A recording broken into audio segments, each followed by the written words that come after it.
আজ আমি আপনাদের সাথে শেয়ার করব সম্পূর্ণ নিরামিষ পেঁপের একটি রেসিপি। যারা পেঁপে খেতে পছন্দ করেন না, একবার এভাবে বানিয়ে দেখুন, খেতে কিন্তু দারুণ হয়। রুটি বা পরোটার সাথে আপনারা এটা পরিবেশন করতে পারবেন। তো চলুন রেসিপিটা দেখে নিই। নমস্কার বন্ধুরা, রুনুর নিরামিষ রান্নাঘরে আরও একটি নতুন পর্বে সবাইকে আবারও একবার আমন্ত্রণ জানাই। রেসিপিটা বানানোর জন্য গ্যাসে কড়া চাপিয়ে দিয়েছি, তাতে দিয়ে দিয়েছি 2 টেবিল স্পুন পরিমাণ সাদা তেল। তেলটা গরম হলে ফোড়নের জন্য দিয়ে দেবো গোটা জিরে, তেজপাতা আর 2টো শুকনো লঙ্কা। লঙ্কাগুলোকে মাঝখান থেকে একটু কেটে দেবো। ফোড়ন থেকে একটা সুন্দর ভাজা গন্ধ বেরোলে কেটে রাখা আলু আর পেঁপেগুলো দিয়ে দেবো। আমি পেঁপে আর আলুগুলোকে চৌকো চৌকো শেপ করে কেটে নিয়েছি। এবার আমি এর মধ্যে দিয়ে দেবো পরিমাণ মতো লবণ আর হলুদ। সব কিছুকে খুব ভালোভাবে পেঁপে আর আলুর সাথে মিশিয়ে নেব।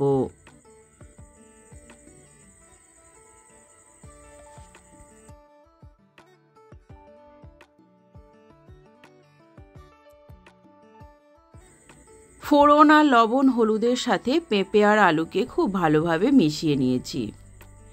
এবার আমি 5-7 মিনিটের জন্য মিডিয়াম টু লো আঁচে ঢাকা চাপা দিয়ে পেঁপে আর আলুগুলোকে কষিয়ে নেব। ফিরে এলাম 5 থেকে 7 মিনিট পর। ঢাকনা খুলে সবজিগুলোকে একটু নাড়িয়ে নেব, না হলে কিন্তু নিচে লেগে যাওয়ার সম্ভাবনা থাকবে। এইভাবে বারে বারে ঢাকা দিয়ে ঢাকনা খুলে আমি পেঁপে আর আলুগুলোকে খুব ভালোভাবে কষিয়ে নেব, যতক্ষণ না পর্যন্ত পেঁপে আর আলুতে একটা সুন্দর কালার ধরে আসছে। 3-4 বার ঢাকা দিয়ে ঢাকনা খুলে পেঁপে আর আলুকে খুব ভালোভাবে কষিয়ে নিয়েছি। পেঁপে আর আলুতে একটা সুন্দর কালার আসতে শুরু করেছে। এবার আমি এর মধ্যে দিয়ে দেবো কিছু বেটে রাখা মশলা। 1 ইঞ্চি আদা, 3টে কাঁচা লঙ্কা আর একটা ছোট সাইজের টমেটো একসাথে আমি মিক্সিতে পেস্ট করে রেখেছি, সেটা আমি এর মধ্যে দিয়ে দিলাম। আর দেবো বেশ কিছুটা পরিমাণে ভিজিয়ে রাখা ছোলা। সব কিছুকে আবারও খুব ভালোভাবে আমি 1.5 থেকে 2 মিনিট একটু কষিয়ে নেব, যতক্ষণ না পর্যন্ত আদার কাঁচা গন্ধটা চলে যায়।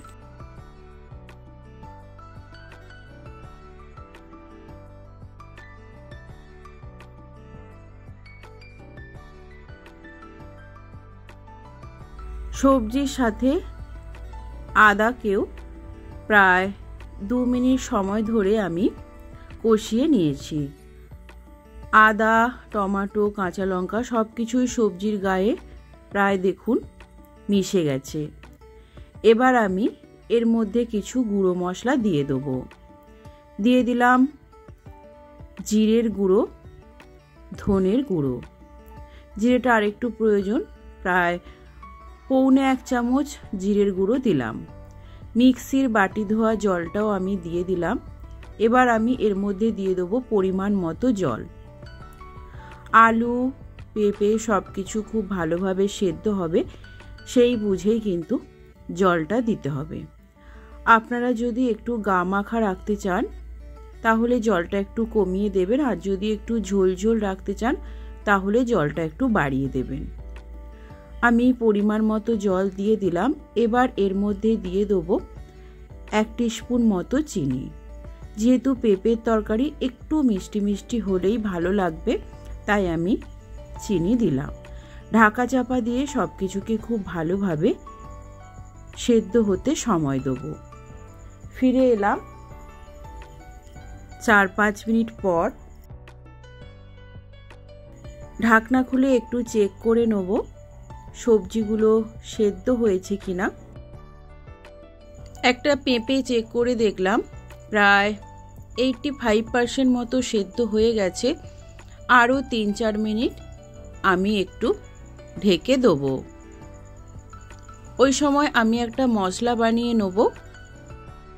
একটা তড়কা প্যানের মধ্যে প্রায় 1 টিস্পুন গোটা জিরে আমি একটু ভেজে নেব। জিরেটা যখন এইভাবে ফুটতে আরম্ভ করবে তখন গ্যাস বন্ধ করে আমি এটাকে গুঁড়ো করে রাখব। এদিকে তরকারিটাও প্রায় আমার হয়ে গেছে। আমি একটু চেক করে নেব আলু পেঁপে সব কিছু সেদ্ধ হয়েছে কিনা। দেখেই মনে হচ্ছে হয়ে গেছে, তবুও আমি একটু চেক করে নেব। আলু পেঁপে সব কিছুই সেদ্ধ হয়ে গেছে। আর আমি খুব বেশি ঝোল মারবো না, একটু ঝোলঝোল ব্যাপারটা থাকবে। আপনারা যদি আরেকটু গামাখা করতে চান তাহলে আরেকটু ফুটিয়ে নেবেন। এবার আমি ভেজে রাখা জিরের গুঁড়োটা ওপর থেকে ছড়িয়ে দিলাম। তৈরি হয়ে গেল আজকে নিরামিষ পেঁপের তরকারি। যে কোনো নিরামিষ দিনে আপনারা এইভাবে পেঁপের তরকারি বানিয়ে দেখুন, খেতে কিন্তু দারুণ লাগে। রুটি বা পরোটার সাথে এটা পরিবেশন করতে পারবেন। আজকের রেসিপি আপনাদের কেমন লাগলো অবশ্যই জানাবেন। ভালো লাগলে লাইক শেয়ার অ্যান্ড সাবস্ক্রাইব করার অনুরোধ রইল। আজকের মতো এই পর্যন্তই।